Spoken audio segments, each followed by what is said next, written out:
We're based north of Corowa. We're a mixed farming operation. Family farm of 3 younger brothers, then of course father's still heavily involved in the business as well.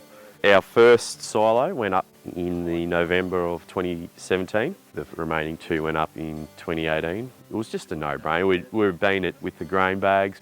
After doing a bit of shoveling and tidying up from grain bags, we decided to make the leap in the transition into silos. Yeah, it was right on the edge of harvest, and the 2017 barley harvest went straight in. It just helps with cash flow and logistics. When you've got a lot of machinery rolling around in the paddocks, you need as many staff there as you can, keeping the gear rolling.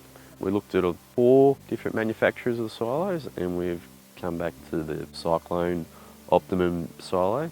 The unloading augers has also been a very big key decision. We've gone with the 10-inch. We've been very happy with that. For loading the silos, we've gone with a 100-foot by 16-inch PDO auger.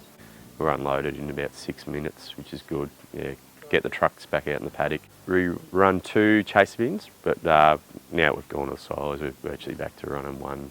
We've got 3 of our own trucks, and we just rotate them through as one's getting unloaded, one's getting loaded, and one's to and fro from the silos. So flexibility, and you're cutting back on a staff member too. They seem to seal up really well.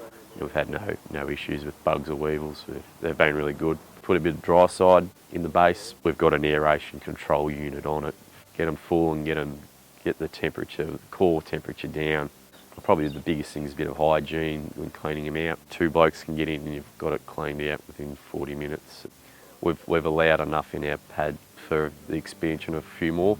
Yeah, no, we've been very happy with them.